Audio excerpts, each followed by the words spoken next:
Muling nakaranas ng lindol ang Carmen, North Cotabato kanina madaling araw. Ikatlong lindol na ito doon sa loob ng 4 na araw.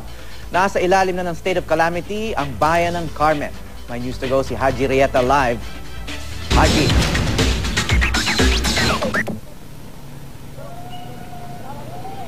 Yes, Howie, at ayon nga sa PHIVOLCS ay yung naramdaman natin kanina na pagyanig ay nasa around magnitude 4.1.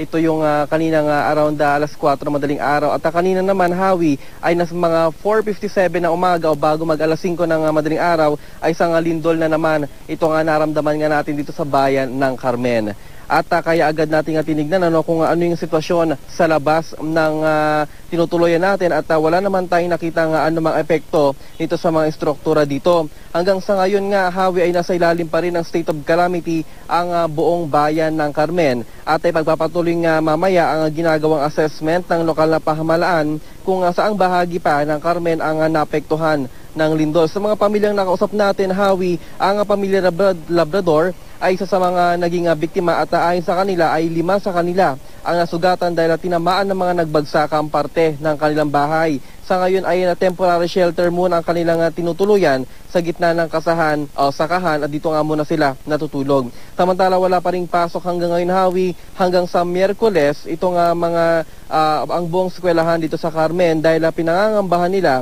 itong mga nagaganap na mga aftershock lalo na sa mga apektadong classroom at mga school building. Samantala anumang oras ngayon, Howie, ay inaasahan nating darating ang mga taga PHIVOLCS upang suriin ang lugar kung saang epicenter ng malakas na lindol dahil di pa raw kasi recorded sa kanilang mapa itong fault line na ito. At sa tala ng PHIVOLCS, Howie, ay nasa mahigit 147 na mga aftershock na itong nararamdaman matapos itong lindol nitong Sabado. Howie? So Haji, ikaw mismo, nararamdaman mo yung mga aftershocks, talaga bang malalakas at nakakatakot?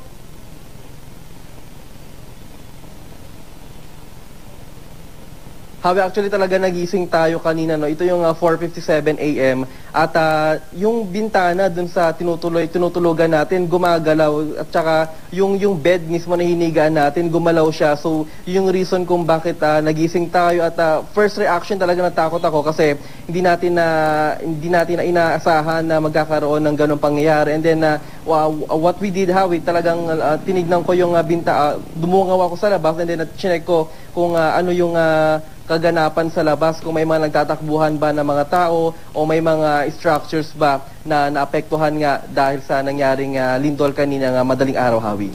Matibay ba yung tinutuluyan mo dyan? At saka anong floor ka?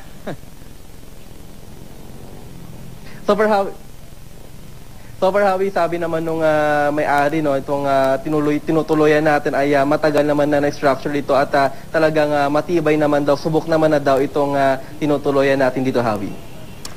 Okay, maraming salamat, Haji Rieta.